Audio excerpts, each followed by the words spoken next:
Okay, so I could see your screen and we're good to go.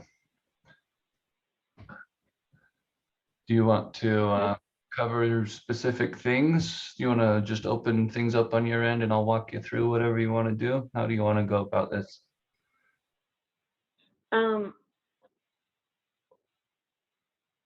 want to, I just kind of want to start from fresh. Say I'm going to lay out a monument and just go to start. Okay. All right, I've got two ladies in the room with me. I've got Jill and Nikki. They're both employees with me, and they're going to learn how to lay this out as well. Okay, sounds good. The program. Mallory is really new to the layout program, and Jill uses Photoshop on a daily basis, so she's kind of familiar, but kind of not. So,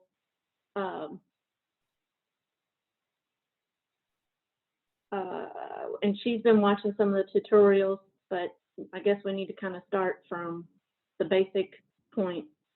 Just let's say I want to do a SERP top monument.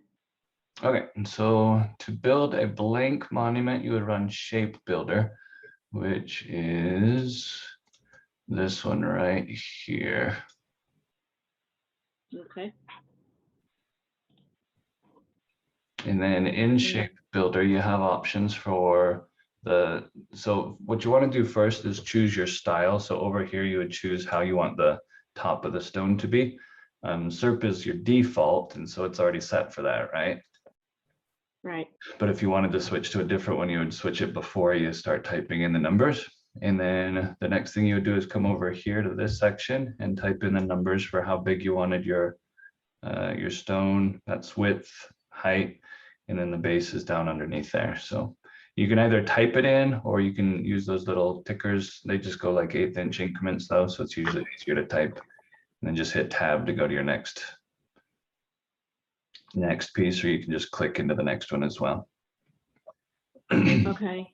Over here. Is it going to automatically give me the SERP of 1.5 or a 2-inch SERP? That's where I would change that right here. Right, and if you check this box here, this will make it so that it changes on both sides at the same time. So this is a toggle for making you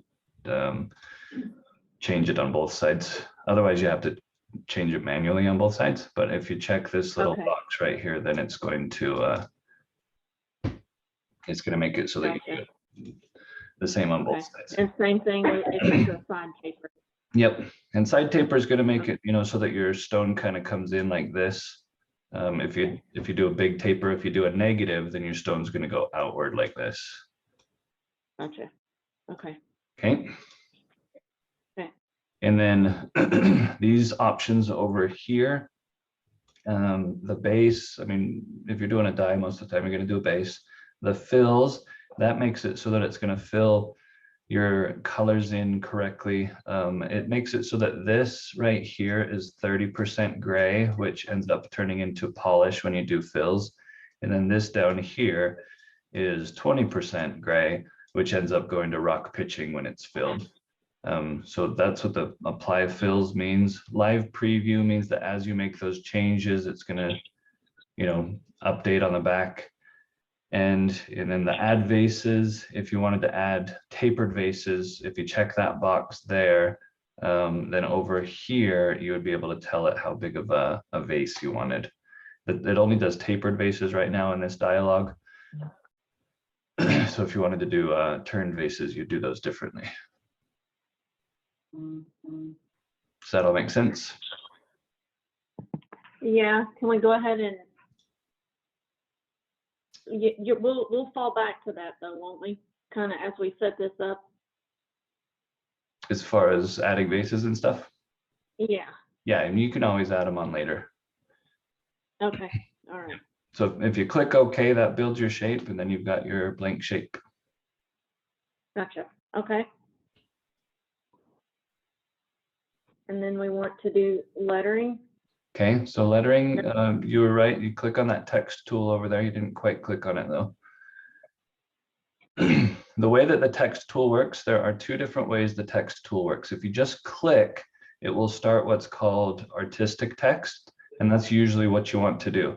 If you click and drag, it creates a text box or paragraph text, and paragraph text behaves differently. I usually only use it if I'm doing brochures or other stuff like that. So artistic text is definitely the kind that I would want to start with. And you got it right. You just click once and then start typing, and and that'll start your text. Okay, do you normally put the text on there, or do you put a panel in first? I normally do the text first, and I actually prefer to do all my text off to the side and then put it on the stone. Totally up to you how you want to do it. That's just my, I guess, just a habit of mine that I like to type everything out, you know, off to the side and then throw it on where I want it to go. And then I do panels later, because you can have panels built around your text. So if you size your text first, then you can tell it to build a panel around that text. Okay. Now, is this just like any other? You would click it like that and... Yep, there you go. That's your font drop down. If there's a number that you want that's not in that list, you just type it and hit enter to apply it. Just like that. Yeah. And so there's two ways of doing it. You did it correctly where you swipe the text with the text tool. That's definitely, you know, one way to do it. Another way is if you grab your text with the pick tool, which is the very top one over here on the left. The pick tool is used for moving and resizing and that sort of stuff. And so you can do it that way too. If you use the pick tool, you don't have to highlight all the text. You just click on that text object and it would, you know, change everything all at the same time. With the text tool, you can be more specific because you can highlight specific letters or, you know, that sort of stuff. Okay. Okay. Now let's build a panel around that. Okay, so normally I would, you can do it later if you want, but I would normally center the text on the stone, right? If you look over here in the top left, these are your XY coordinates. Okay, and so you can see your X right here is slightly off 0. 0 is going to be center.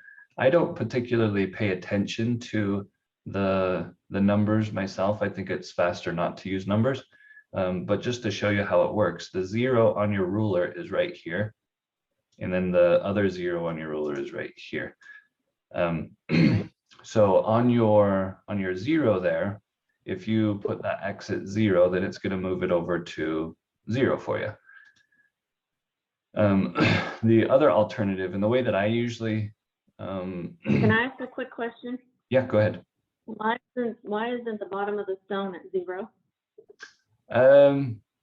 That's a good question. I think I want to say it's because it started at 0 when it was 36 by 20 or whatever it was. And then as you made it larger, as you made it taller, it made it, it moved off that 0 top to bottom because you made it taller. So do I have to move that up to center it or to get it at 0? If work off the bottom of the joint? If you really wanted to have 0 on the joint, there's a couple different ways of doing it. I'm going to request control really quick so that I can move your mouse. Okay.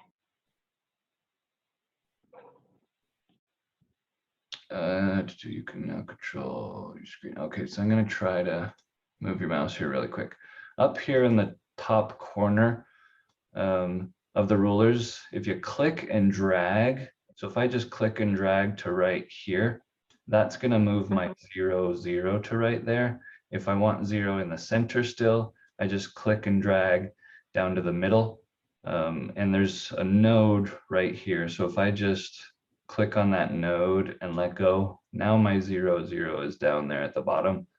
That's how I do it, is I just move the ruler as opposed to moving the stone. If you wanted to, you could click on each piece. So you could click on this and it gives you, you know, those XY coordinates again. If you look to the left, this little thing over here is called your object origin. And if you click on the middle bottom box, so that one turns black, now it's saying that that's at 0, 0. Okay, so if before it was probably like 2 or something, you know, it was up a little bit. So we could have clicked on it and just set this for 0. But I find that's more clicks and more hassle than just moving the ruler itself. Okay, yeah, I like that. Okay. You can do it both ways. Again, I don't even pay attention to those very much at all.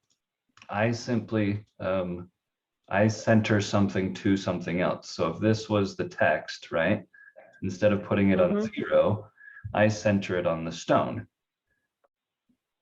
So the way that you do that, and I'll let you take control again, is if you select your text first, we've already got it selected. If you hold shift and click on the stone, so while holding shift on the keyboard, if you click on the stone shape, that now selects both of those objects. You've now got them both selected. Shift lets you add to your selection. And so if you look down here at the bottom, it says there are 2 objects selected on layer 1. Now that's showing that you have both of those selected, okay? And then if you go up to the top, to object, up there at the top, there's under align and distribute right here. There's options for aligning. And if you do a align centers horizontally, this one, then it's going to move the Searcy over to the center of that stone. Gotcha. That's the way that I do it, is I will grab one piece, shift select the target, and then center on that target. I just find it faster. Okay. And especially because I use keyboard shortcuts to do it. So C centers, just the letter C on the keyboard, centers left to right. Is that a shift C or just C? You have to, no, you let go of shift before you hit C. You're just holding shift so that you can add to your selection. Yeah, if you do shift C, that's a totally different keyboard shortcut, so it'll do something different. Okay, that's just the letter C. Yeah. And just so that if you want to try it, if you hit T on the keyboard, it's going to move it to the top. If you hit B on the keyboard, it'll move it to the bottom. Okay. So that's kind of self-explanatory. Yep, L is left, R is right, and then E is centered top to bottom. I think they made it E for even or something like that, is what I heard. But anyway, so now that you've got your text centered left to right, if you like the placement of it top to bottom, you leave it there. It looks a little high to me personally. I'd probably move it down a little bit. Right. So if you wanted to move that text down, you need to clear your selection, because right now you have both the stone and the other piece selected. So to clear your selection, you either hit escape on the keyboard, or you can click anywhere out here in this white section, and that will clear your selection as well. So now that you've got that selected, you can use your arrow keys to go up and down. Or you can just click and drag and move it, or you can type in a number, whatever you want to do. If you're moving up and down with the arrow keys, the amount that it moves with the arrow keys is called a nudge. Okay. So every time you click that arrow key, it's moving, and that nudge amount is up here on the top right. So it's moving 0.25 inches every time you click that up or down arrow. Okay. If you wanted to change that so that it's moving every inch or whatever, you can do that. Also, if you hold Control or Shift, you can go half a nudge or twice a nudge. So that's why I have it at 1/4 of an inch, is because by holding control, you can go 1/8 of an inch, or holding shift, you can go 1/2 an inch. So that's why I have it set at 1/4, just because that way you can go, 1/4, 1/2, or 1/8 just by using your arrow keys.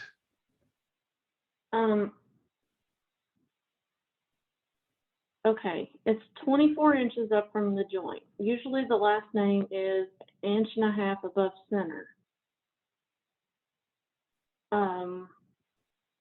So when we put those when I put those numbers in there on that letters,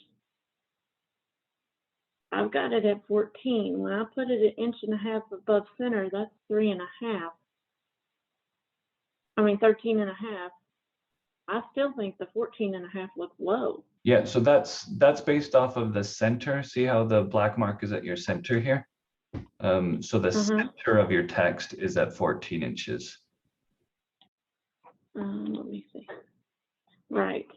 So if you wanted to, I mean, you could either mess with the amount based off of center, or you can just click this bottom mark here so that your object origin moves to the bottom, and then it would move it so that, along this line here is 14.5, whereas right now it's this line where the center of your text is at 14.5.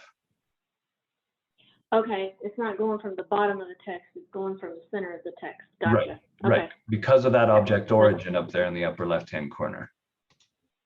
Okay, all right. So if you change the object origin first, if you make the bottom of the text the black box, if you just click on that bottom box first, then you can tell it 14.5, and it would go, so that the bottom of the text is at 14.5.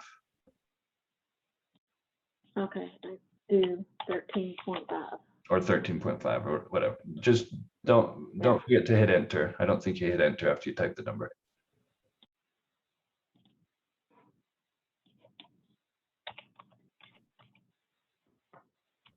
There you go. Okay, that's better. Yes. Okay. Yeah, and that's totally up to you. I mean, if you want to work in coordinates and numbers and stuff, that's perfectly fine. I don't particularly work that way because I find it slower, but that's totally, whatever works for you. Okay. Okay. And okay, let's put a box around it. Okay, so now you're going to build a panel. Over here on the right hand side, there are dockers, and there's one called panels and spacing. So if you click on panels and spacing over there, it will open up that panels and spacing docker. And then you're going to see the options for how you want your panel to be built. The first thing that you choose is what style of panel up there at the top. So a single line or a double line, single line with frost, whatever. Those are your 4 options. Okay. So on this, we'll do single line with frost. Okay, and so what that's going to do is it's going to do a hard line that's black, and then it'll do a little another line after that would be frosted. Okay. That's what. So it's basically a double. No, this is a double. It's between double and single. Basically, it doesn't create 2 black lines; it creates 1, and then a frost line up around the edge. Okay, so single line. Yeah, single line is going to have the inside of it frosted, just because it's a panel.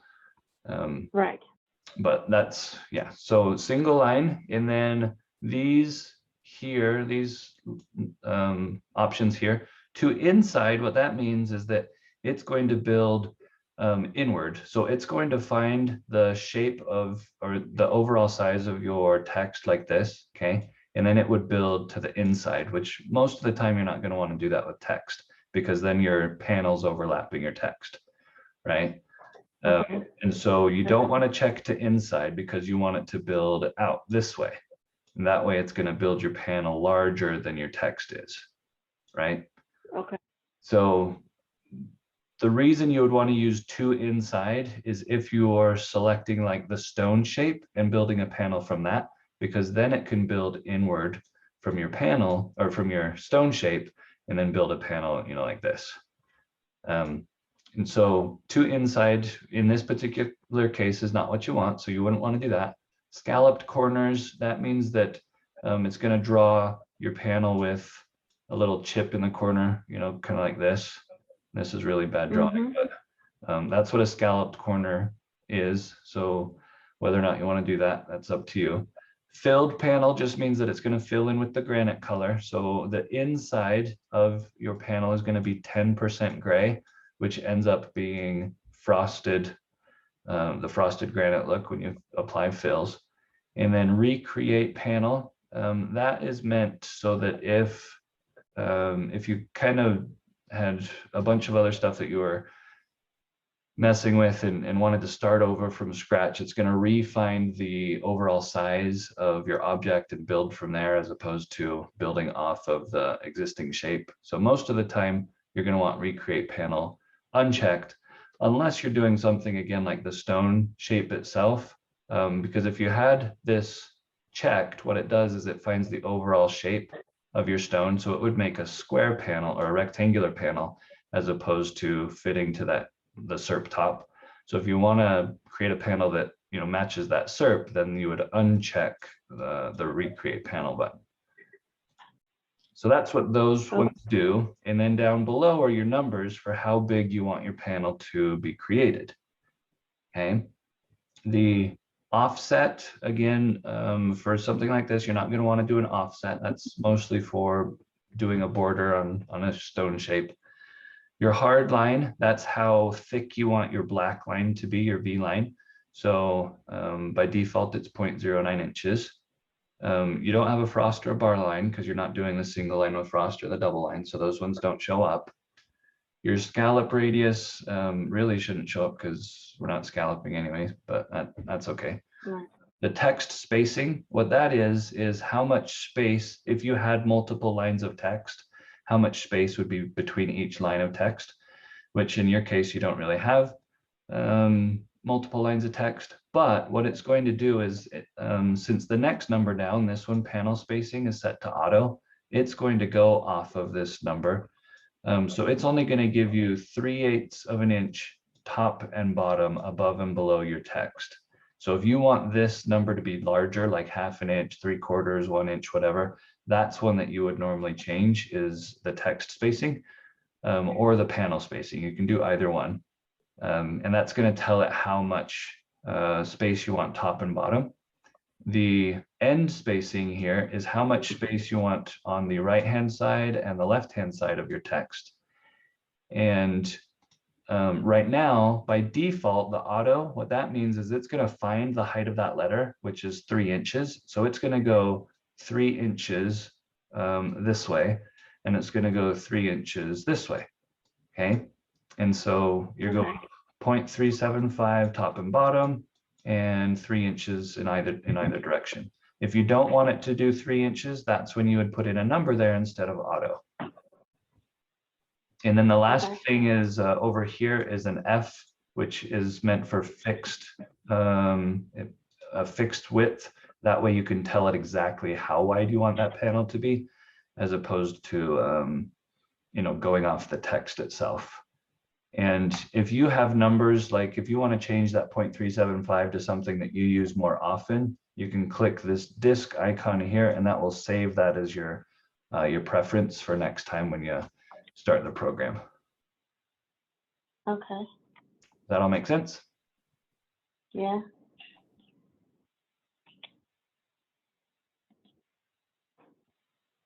So when you hit apply, it's going to build that panel now. Okay. Easy enough? Cool. Yep.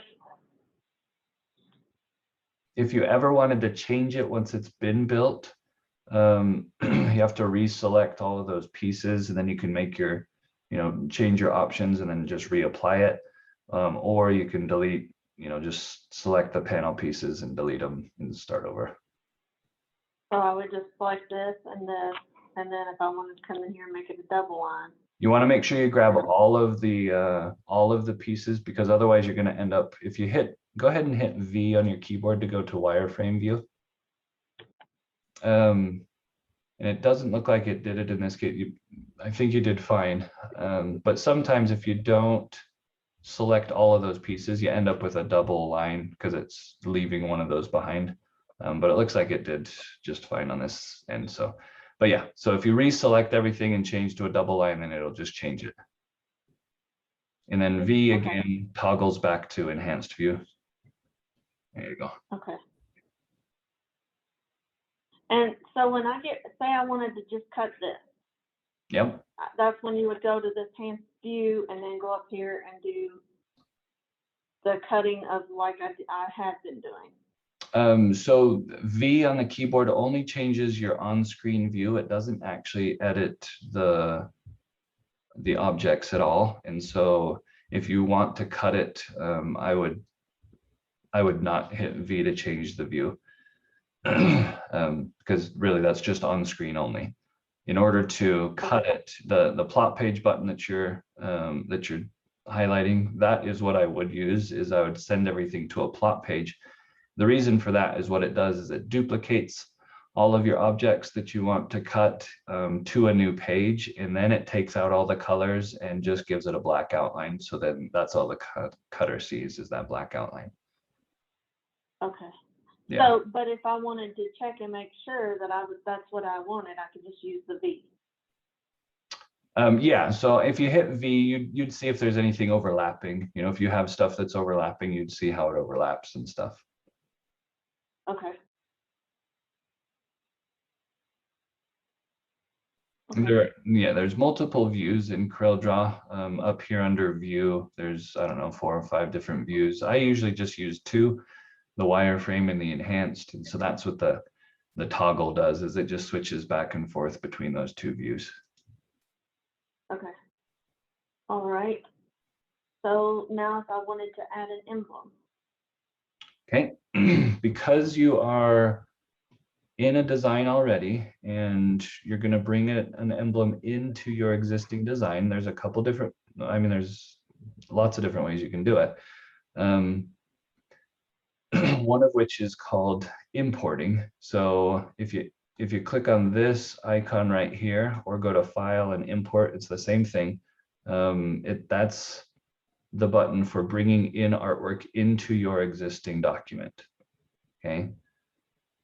Okay. So, okay.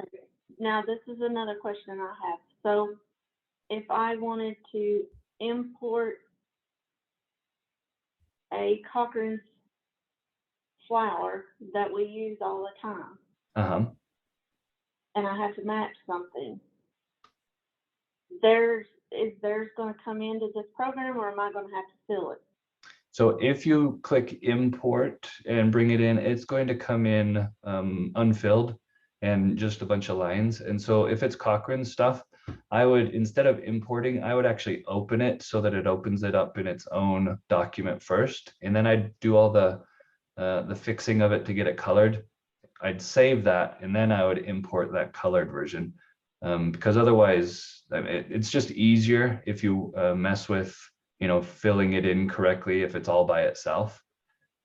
So if that's the case, I would actually open that up before I import. So I'd go to open and yep, and open it up, whatever it is.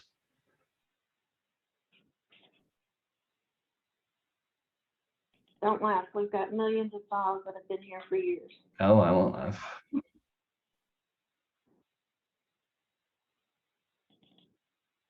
I'll just bring in an ugly angel.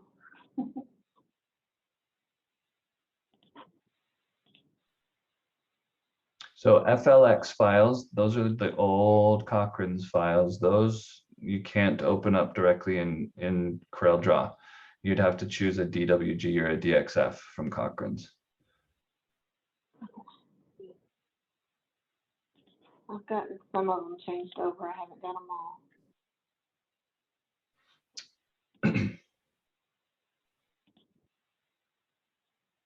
Okay, so when I'm looking at a design like this, before I fix anything, I just pay attention to how the lines are drawn to make sure that the lines are drawn so that if it were to be closed, it would close correctly.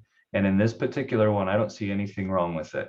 So to fix this design, I would just simply hit this Dxf Fix button here, and that will go through, and what it does is it auto closes anywhere that there's a gap. It takes all of the inside pieces and combines them together and turns them 10% gray, and then it makes the outline black. So it does all of those with a single click. So I would do that first, and then I would save this this image, and you can go up to File and say Save, or there's a, on the toolbar, there's a button there too. You don't have to do a Save As, you can just do Save if you want. It's just going to save, because it's a Coreldraw file now, it's going to save it automatically as that name, the 03-a.cdr. So you can just hit Save. Okay. Okay. And since it's already open, if you wanted to, you can just copy and paste over to your other document. But if you want to go through the workflow of importing, then you can certainly go back and, you know, just hit import like we were going to before. What is the shortcuts for copy and paste? Control C is copy, and then Control V is paste. Same as Photoshop. Yep, yeah, those are pretty standard Windows shortcuts.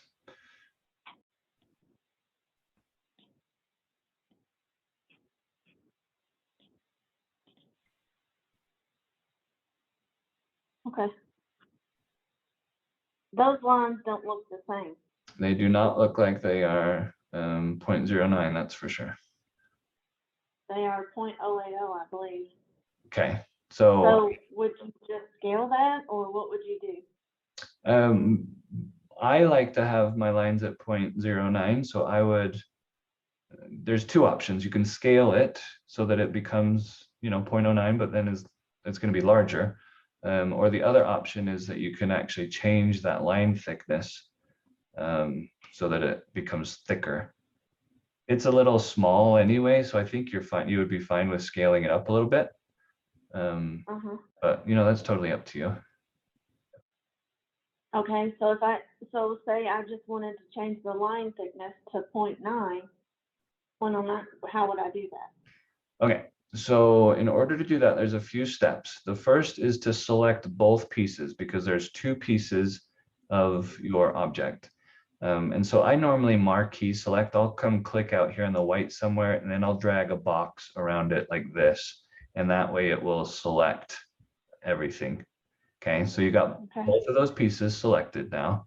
And so the next thing you do is called a combine. So you'd click this button here, which combines them into a single object.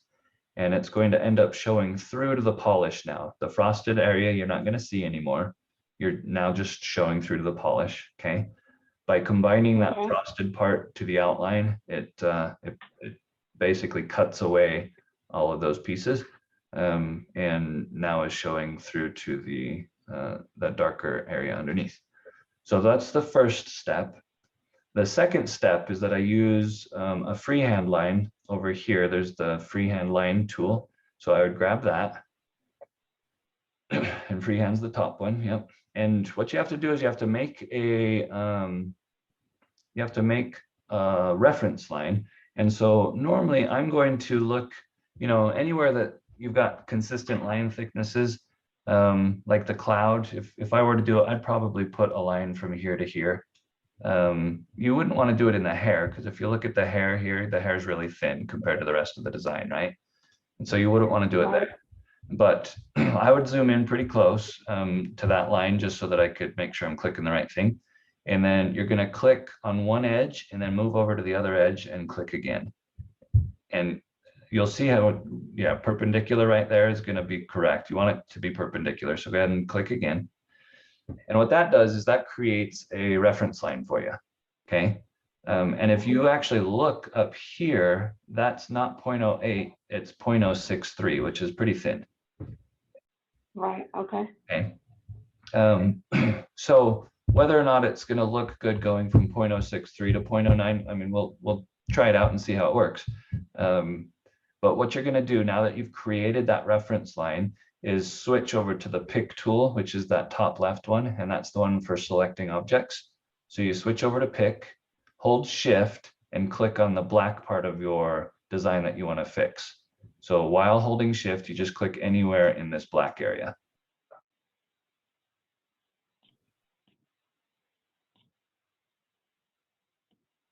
Okay, so now you've got two objects selected. You've got your reference line and you've got your black line that you want to fix. Okay.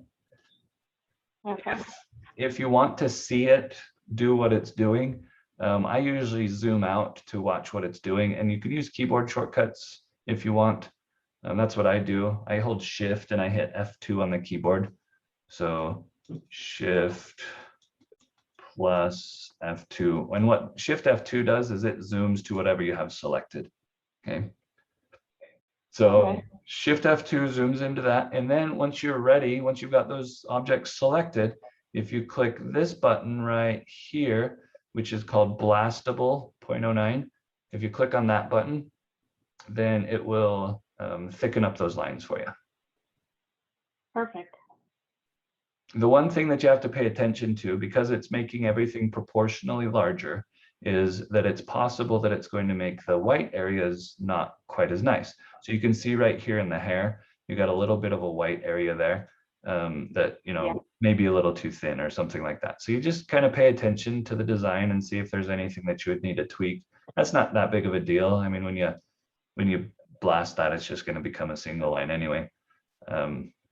So in this particular thing, I wouldn't worry about it too much, but that's how you do it if you wanted to thicken those lines up.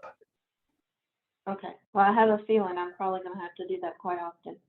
Yeah, probably. I mean, and the alternative, because most of our sales books have Cochrane's designs in them. Yeah. So and then once I get them all established, then it won't be as bad. Right. And you can totally decide, you know, when you convert those over, if you want to resize them before saving them so that when you import them, they're going to come in the right size to begin with. You know, whatever you want to do. Right. Okay. Yeah, so those are your options. There's that option, or we could have just resized it to make it bigger, and that would have made those lines thicker as well. Okay. If you hit F4 on the keyboard, that zooms to everything. And so that's going to zoom out to everything. Okay, and then if I want to copy this and flip it to the other side? If you want it exactly on the same place, you just hit this button here, or M on the keyboard. That's mirror objects. And what it does is it finds the largest filled object behind your object that it can find. So it found the shape of the stone, and then it mirrored off of the shape of the stone. Okay.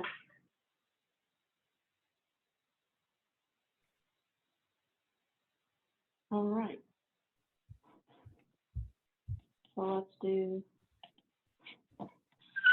put names and dates.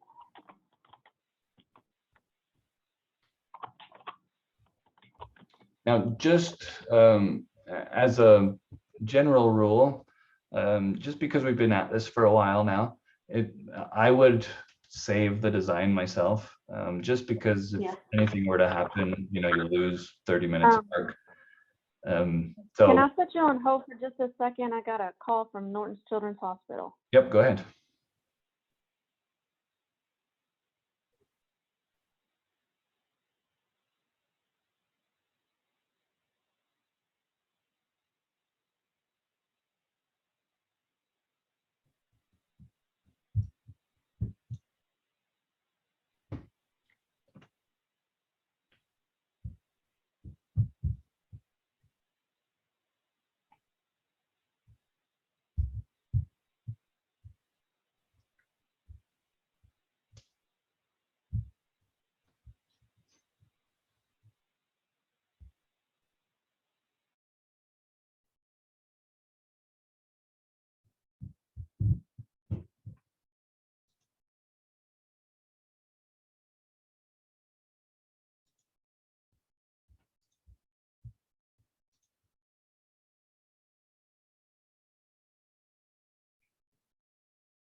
Hello? Yep. Okay, sorry, I accidentally hung up as well. No, you're fine. Okay. Okay, you were saying? I was saying at this point I'd Okay. save the design just so that it's, you know, safe and saved. So I'd go up to file and say save, save or save as. It doesn't matter since it doesn't have a name yet. And then go and choose where you want to save to and save it there.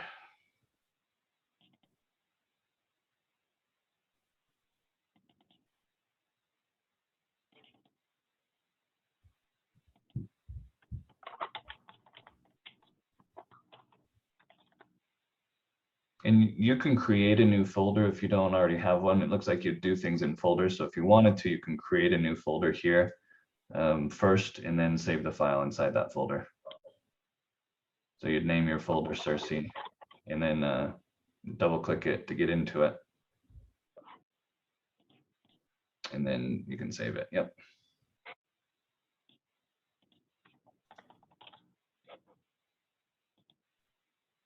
There you go. Okay. So that just, you know, just in case something were to happen, you've got a backup. Now it does auto backup every 10 minutes. So you should really only ever lose 10 minutes of work if something were to happen. Because the next time you open it back up, it should say, hey, we got an auto backup. Would you like to restore it? But I still find it a better just policy to save often, just in case, you know, things happen. So. Right. Okay. All right. So, all right, we'll go ahead and add the panel.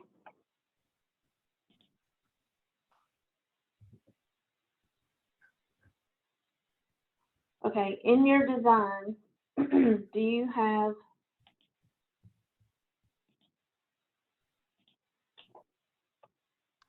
so this was Roman, and then I can choose most of these designs. As far as Are these go, going to be all monument cut ready text?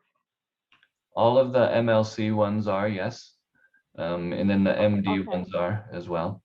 Now, obviously, each font, you know, some fonts are meant for larger font sizes. So, you know, it depends on the font, whether it's going to cut well at 3/4 of an inch or an inch or whatever the case may be. Right. That you've got 406 fonts installed on your machine, but obviously not all of those are monument fonts. So there are the ones that come with Memorial Designer are those MD ones there, and then the MLC ones which you purchased. And then I have some of my older ones start with MM, but I would stay away from those ones that you have. The MLC ones are going to be better anyway. So the MLC ones have more features to them. So since you have them, I would normally stick to those just because they've got more features. But totally up to you. So like that formal script one, you know, that's it's pretty thin as far as some of the strokes in there. So I wouldn't use that at a really small size. Comparatively, it's like the Belm script is what we've been using. You've been What using, we've used in the past. It's called Belm script, which looks just like that formal script. okay, gotcha. So, modified Roman. Yeah, and you'll see how so like the SKS, modified Roman SKS has two different sizes. It's got the 0.75 and the 1.25 or whatever. Just like in Cochrane's, how you've got different fonts for different sizes of text. These ones have various sizes as well. So this one that's hand cut, this one will have like the M, the center of the M that's cut like in the old hand cut rubber. It's got the serifs go more at an angle as opposed to a curve. Okay. Yeah. and they don't really have, I mean, they just kind of come to a point as opposed to the non-hand cut, which has a little bit more of a blunt end to it. Okay. So Times Roman, regular Roman would be which one? We don't have a time. I've got a MM-times, but times is different from modified Roman. Okay. So this is modified Roman? Yep. No. Yep, those are all modified. Okay, which one would be your standard to match the standard that we've always used? It depends on which font you've always used. Which is just the regular Roman, like what Searcy is in at the top. Okay, yeah, so that one's going to be your SKS, modified Roman SKS. So here's another thing with the MLC fonts to pay attention to. You see how the O, the N, and the THAN are all smaller? The MLC fonts, what they do is if you don't type in caps, okay, the lowercase version is a smaller version of the uppercase. Okay, so I have to type that in all caps. Yeah, you've got two options. You either type it all in caps, or there's a toggle button here, this AB button, which will toggle it to all caps after you've typed it. So you could do it either way. Okay. And then and you'll see, I mean, since you're at 1 inch and a quarter, you know, for your font size, right? And so that's really this version of the font, the 1 1/4 inch version is it makes thinner serifs because it's, you know, meant for from 1 1/4 inch or 1.5 inch to larger numbers. So personally, if it was me, I would probably still stick to the 0.75 version just because it's going to make your serifs thicker to sandblast a little easier. But again, totally up to you how you'd want to do it. But I would probably go with the other version that's a little bit thicker serifs. Some people these days even like to stick to the heavy bar, which is even thicker serifs. But so it would be back up here under this MLC SKS. No, sorry, modified Roman SKS. Modified Roman. Yeah, that one there. But the bottom, yeah, but the bottom one that's 0.75 inches here, that's the one that I would. And so you'll see how that's a little bit thicker for your serif size. Okay, yeah, that was more normal. Okay. The one Searcy is actually in my modified Roman that we created. It's called MD Roman. So if you wanted to match exactly, you would just still use the MD Roman, or you would change Searcy. If you would change Searcy to the MLC font to match it. And in this case, because it's 3 inches, I would go with that other version, the 1.5 to, yeah, that one. So that's what I would do. Okay. Now, what if I wanted to put some spacing between the S and the E, the kerning? Where would I do that at? Do you want to do it just between those letters or all of the letters? All of the letters. Okay, so the way that I do it is I grab the shape tool, which is this one over here. Okay.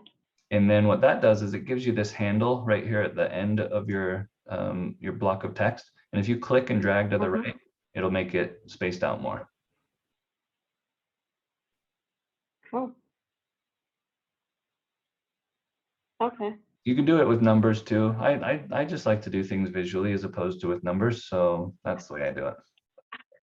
Where would I see the numbers at? If you go over here in the Dockers to the text Docker, over there on the right. Okay. Click on the text Docker, and then there's this little thing here. You have to click this down arrow so that it will expand these options down at the bottom. This down arrow? Down here. Oh. Yeah, right there. Click that. And then so those are your numbers. These are your spacing. There's different spacing. There's character spacing and word spacing. And so it's those are the numbers there. If you wanted to change those numbers to something, then you could see how it changes it as well. Okay, and this is just percentage. Yep. Okay. And so again, character spacing is between each letter. Word spacing is between each word. You're not going to notice word spacing change anything because you only have one word, so that doesn't really matter. Okay, this bottom one is, this right here is. That's word spacing. Word That's, spacing. yeah, that's between words. The top one is character. Yeah, so if you change that top one down to like 5%, it wouldn't be nearly as spaced out. And 0 is what it would have started at. Okay.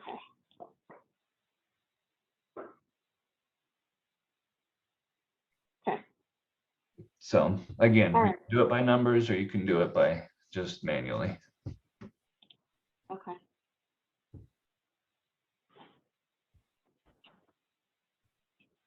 Sometimes that's just something I have to match another stone. I'll have to do with the Kerning. Yep, for sure. Okay.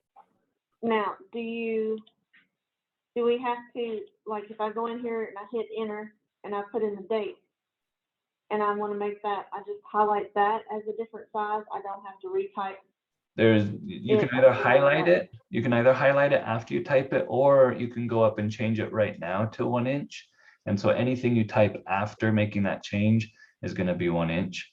So if you hit 1 and hit enter and then start typing, it's going to be 1 inch.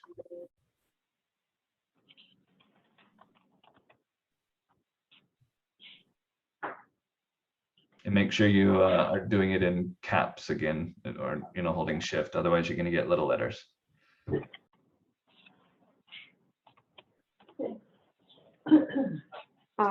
Because you hit backspace, yeah, because you hit backspace, it actually went back.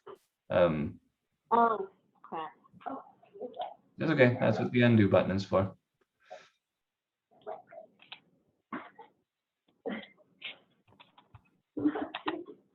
And you can just swipe it. Like, you didn't have to delete the text. You could have just swiped it and changed the size. Okay.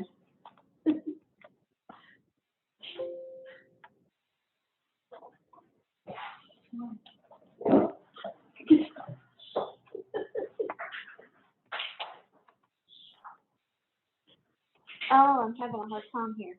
Okay. That's okay.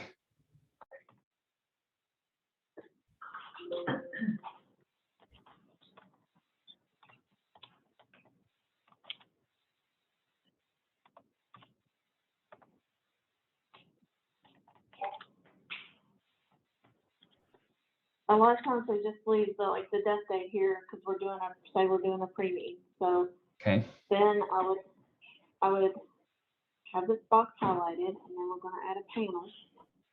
Okay.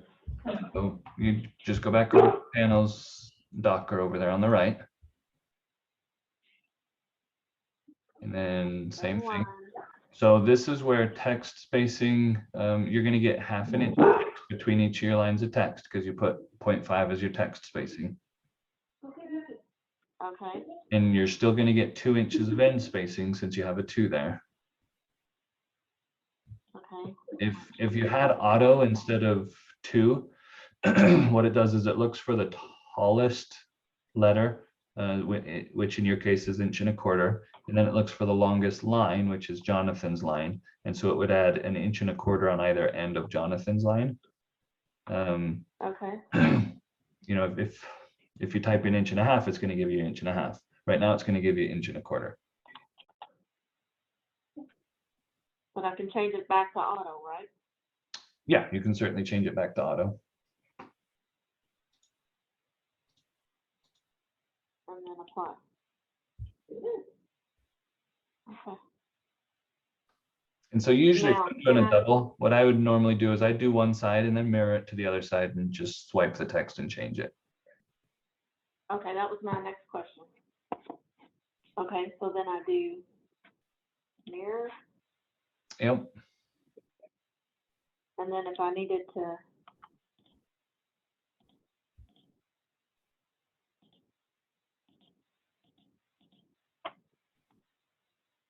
well, I could just do this. No. Well, that didn't do good. Okay. So if I needed to, I could, no, Depends on what you're trying to do. give me, yeah. Okay. I want to move these two panels down. Okay.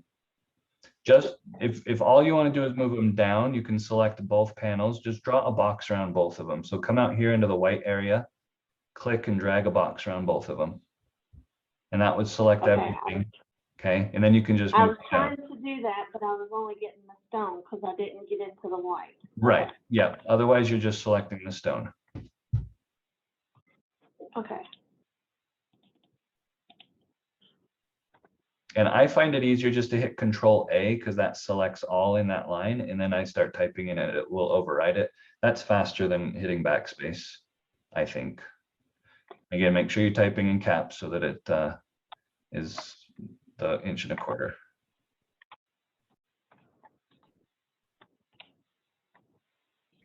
So if you just click in there, hit Control A on the keyboard, that selects all.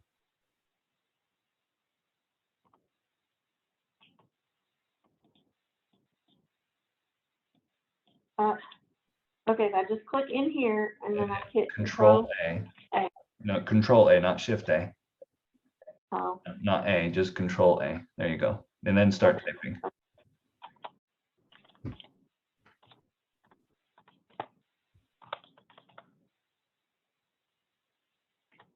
okay. All right. Now let's bring an emblem in of yours. Okay. Do you have letting ring? Sure. So if you go to import again, and then you go to MemorialDESIGNER and Classic Collection, then Designs, and there it's under Panels, I think, and then Rings. If you want to see what they look like, right here, there's a drop down, go to extra large or something larger, and then you'll see the different ones. And then you say import. That's weird.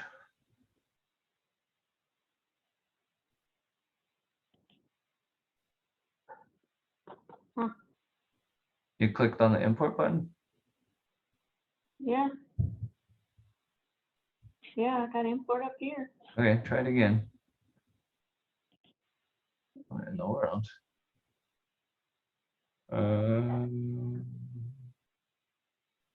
Let me try to take control real quick. Oh, I've still got control. Let me see if I can click OK. Just need to look at this really quick. See what this. Yeah.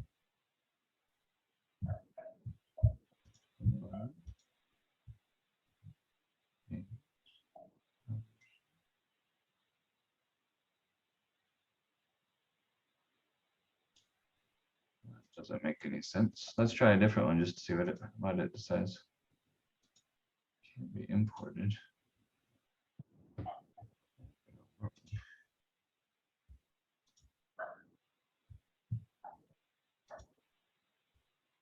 Oh, you know what it is? Probably got a bigger one. Yeah, you know what it is it's trying to import it into this text because we're in text mode. So we need to get out of text mode first and then go to import and do it that way. Sorry, I didn't notice that you were in text mode. So let's go ahead and try it again. Go to Documents, MemorialDESIGNER. I thought Cochran's was putting a little voodoo out there. Yeah, Classic Collection, Designs,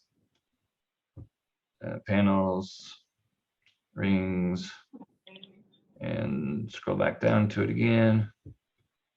And then click and let's try it this way. So when you import something, when you click, it's going to be at the upper left-hand corner of your click. That's where it's going to start. It's not going to be centered. So just so you know, that's how it brings it in. And then you can Yeah, you can move it over like that, or you can hold shift and click on the stone and then hit C and it would center on the stone.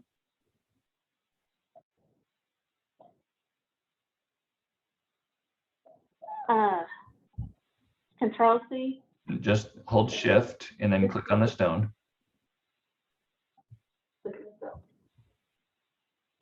Okay, and then let go of shift and then hit C on the keyboard. Okay. No, It moved a little bit, yeah. Okay, all right, now, if I let those in there and we needed to break those into those lines and left it into those panels, was it gonna automatically, because that is the front layer, is that automatically gonna fix that? No, Or am I gonna have to cut lines? yeah, it's not going to automatically fix it. We would fix that before cutting. Okay, Now, so the reason I would keep it all in pieces like this while you're doing your design work, because it makes it easier to move things around, right? If you wanted to, you could right, you could click on those and center them to the panel this way. And you can do all that stuff really easily because you are in pieces. So Right. to your customer and to just visually laying it out, it doesn't matter if it's overlapping. You were talking about before, if you hit V, what it would look like, and that's going to show you those overlaps, right? right, So that's right. what the cutter's going to see, is it's going to see all those lines, and that's what it's going to cut. So you're going to end up with things that are overlapping and cutting if you don't fix it. So, But okay. yeah, we just fix that before you send it to the cutter. Okay, can we go ahead and walk through that? Yep. Yep. So what I would do, if this is all ready to go and everything's ready to cut, I mean, before we get to cutting, what I would do if I was sending this to your customers, I'd fill it in with color and send them a color proof or print it out for them, right? So that would be my next step. Once you've got this all ready to go, is then I would do colors. So Okay, over here on the right hand side under the dockers is one called fills, and so I would click on that fills docker. okay, And it's pretty small, so if you highlight, go ahead and move your mouse over the fills docker again, the tab. You see how there's an X at the very bottom of that tab? If you click that, it'll close it. Don't do it, but if you click that, it'll close it. So when you're grabbing the tab, just make sure you grab it at higher up than at the bottom. That way you don't accidentally close the tab. The way that Granite Fills works is it's based off of selection. You can color things in, but if you have nothing selected, it'll fill everything. So I usually have nothing selected, and then it just fills everything all at once. So if you clear your selection, so nothing is selected, and then you choose a granite color, it will fill it all at the same time. okay, So that's what I would do if I were, showing this to a customer, is I would show it to them in the color so that they can see what it's going to look like. what color is triangle? that one, I think.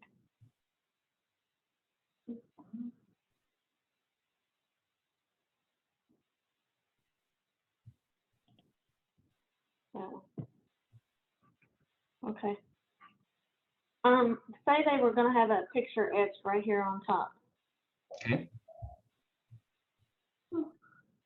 Would we just import like we did before, Uh-huh. the grayscaled image? Yep. Okay. Okay. What kind of file do you have to What file is that saved at? It depends on what you're doing. A laser etching, or what are you doing? Yeah, like a laser etching. I mean, most are going to be JPEGs or bitmaps or something. It depends on how they took the picture or what they did it. Okay. Are you doing that Okay, yourself? so- Are you laying that out yourself, or is somebody else doing it? We are. Okay. We do our own etching. Okay, and if you're doing it in Photoshop, they're going to be Photoshop files, right? A .psd. Yes, but I do have some like just regular JPEG pictures that are scanned. Yeah, and you can do And either. I mean, you can bring in Photoshop files, or you can bring in just the scan. Okay, so let me.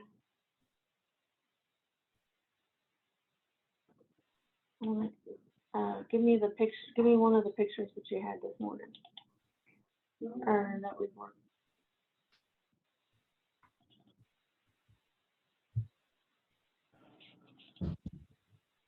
Scott had.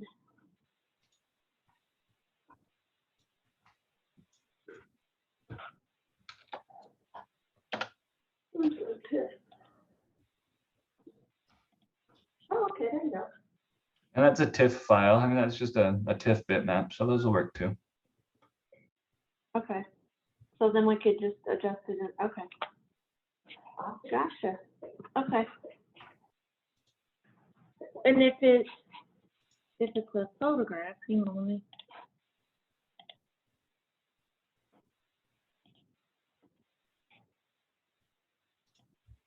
Could you oval that to make it look like it was in the frame? Could we oval this to make it a ceramic? With this? So if you wanted to do a ceramic, you'd normally click that button first, which brings in an oval, and then you drop the picture into that oval. Oh. Okay.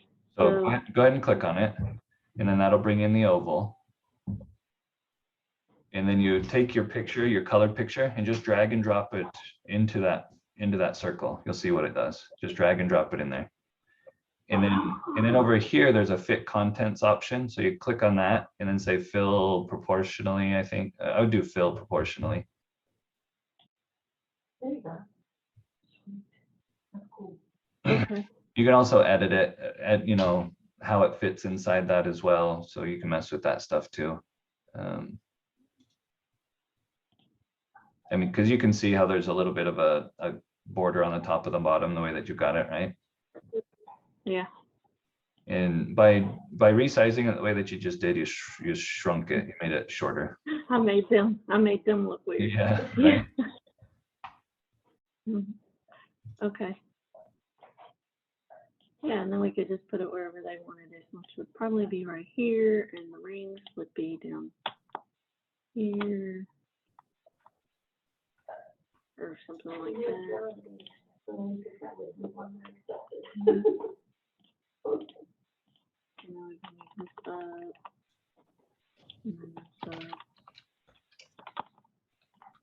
Okay.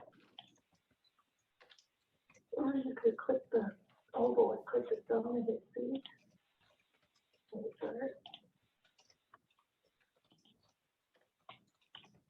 Yep.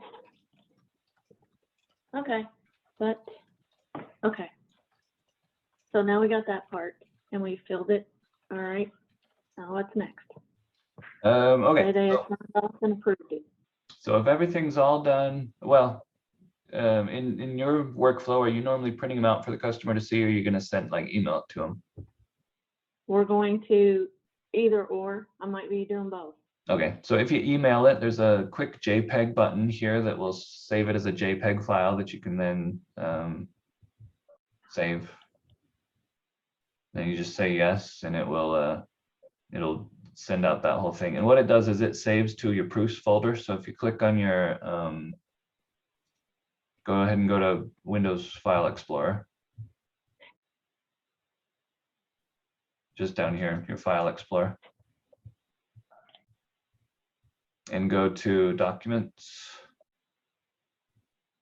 And then MemorialDESIGNER. And Proofs.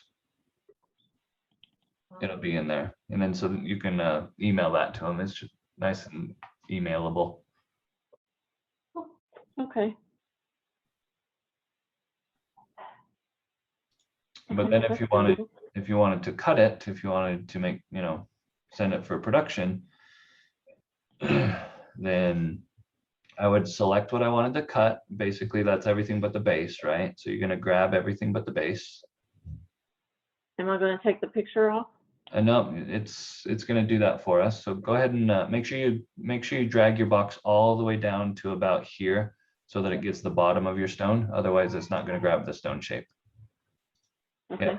and then hit this one, which is plot board or plot page. Okay, and so what that does is it gives us a new page, and you can see somehow you accidentally moved the panel. I wasn't paying too close of attention, but somehow you moved that. It's when I did the picture, I didn't get the other outline. Oh, okay, there you go. So we'd want to re-center that that panel line. So go ahead and grab, click on the panel line for us.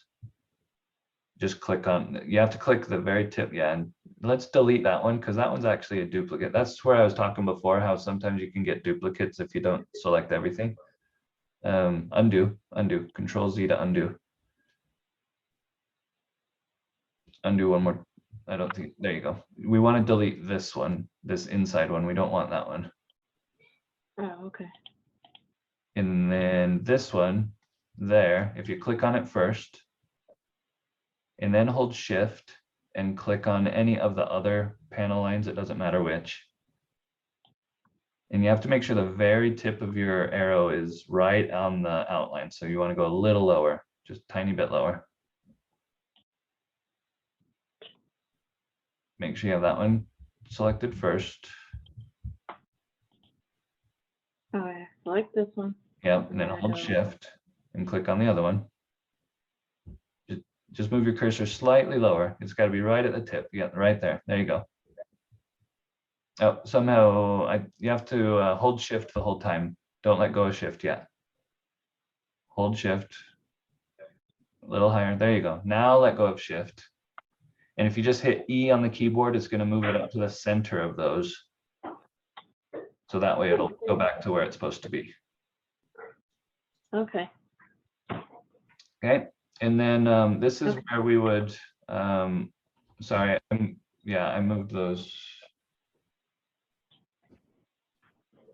Anyway, so what we need to do is we need to fix where the rings and the panel overlap, right? Right. So the first step in doing that is to select, and I usually just do it one side at a time or one panel at a time. So I would select all of the lines of one of those panels, and I find it easiest to hold Alt. If you hold Alt and drag a box, it's going to select anything that's touching that box. So if you just hold Alt and drag a box downward, you don't want to do your, yeah, just like that right there. That's going to select all of the pieces of that panel, right? Okay. And then we're going to combine them together, which is this one right here, combine. Once they're combined, if you hold Shift and click on just the outline of this shape of that, if you hold Shift and click on just the outline, so you're going to want to move your cursor, there you go. Then what we're going to do is we're going to weld those two things together. Weld is the next one over from combine. So if we weld them, what it does is it gets rid of all of the overlapping pieces. Okay. Okay, and we do that same thing for that panel over there on the left. Well. So you're going to grab all those panel lines. If you hold Alt, it will let you easily grab them. Combine them together first. Yep, and then hold Shift and select just the outline of your rings. Little lower, right there. And then hit Weld, or just W on the keyboard is Weld too. So I use W more than often. Okay. So that's a lot easier than trim and copy. Yeah, I mean, trimming, you could do trimming, but you have to trim. You know, you have to do a whole bunch of trims, right? Yeah. So yeah, welding, combining and welding is going to be faster. Okay. And then from here, you're going to go up to File and Export out as your PLT file, and open that up in your cutter. But when I would delete this here, wouldn't I? Well, it's up to you. Some people like those because they end up recessing the, you know, to put the photo in, but it's totally up to you. Okay. Okay, but if we weren't recessing it, I would just leave it off. Yeah, then you just delete it. Yep. So this is now where I would just save it because I have it in black and white. Yeah, so then you go up to Or I would File, export it. and you say I would export. export it. Yep. Yeah. And then you're And then going save it in to save it in there, just like that. Yep. Yeah. Okay. I'm not going to because I'm not really going to cut my stone. Right, right, for sure. Yeah. Okay. Not that I would do angels either, but whatever. Okay. Now, so the thing that I do, the reason I make a plot page, okay, is that we still have the original colored page down here at the bottom. Page 1 is your colored version. Page 2 is your plot version. And so you've got this one that's all welded together and ready to cut, but it didn't mess with our original, which is nice because then if you ever needed to make changes or somebody wanted to duplicate this, you've got it all in pieces, you know, so that it's easier to move around and change and that sort of stuff. Okay. But both of these tabs, because they're pages, get saved in the same file. So when we save this file, it's saving both of those tabs in that file. And so you've got both versions in one file. Okay. Gotcha. Okay. Well, a major project that I'm stuck on that I need to get cut is those bricks, Okay. and I've gotten more bricks. And when I open them from the CAD program into this program, my letterings are still messed up no matter what I do. So would I have to just lay out, I think I need to relay out my bricks into your program. If When I have to build a template. if you want to send me your file, I've got another program I might be able to open it up in that might convert differently. So if you want to try that first to save you some time, I'd be happy to open it up and see if it opens up better. Okay, that might help me because that would save me some time. Yeah, I mean, in the future, of course, it's going to be easier for you to just lay them out in Corel as opposed to bringing them in. But Right. again, it has to do with that specific font in Cochrane's and the way that it's interpreting the curves. And I don't know what it is that it doesn't like, but something, you know, it doesn't like. So it just has to do with those. Well, and everything that I cut, it grabs from the corner of the stone to, like, say there's a little emblem on the opposite side, and Okay. it cuts a line straight across it. Did you ask Viet about that? No, I haven't asked Viet about it. 'Cause I just sold another one, another cutter, that is doing the exact same thing. And he said that he had a file that just needed updated for that customer of mine to fix that issue. So I would suggest reaching out to Viet and asking him, because if it's doing the same thing, it sounds like it's setting, I would assume, on his end or on the cutter end. Oh, okay. Well, and it didn't do it the first few that we cut. And then all of a that's sudden the it started interesting doing thing. it. Yeah, I don't know what it is that changed, but my customer said the same thing. When he did his first cuts, everything was good, and now all of a sudden it's cutting a line. So I would reach out to Viet. Okay, I'll text Viet on that one. Okay. This gives me some stuff to work with, so if it's okay, I'm going to play with it. Yeah, absolutely. And I did get this other computer set up back here. Okay. That I can separate so I can get this computer won't have all my stuff on. So I'm gonna have you install it on there. Okay. And then we'll take it off of this other computer. And then I want to put it on my front office computer so that I can use it with customers. Okay. But that can be later, at a later time. Because I've got maybe we can do that towards the end of the week.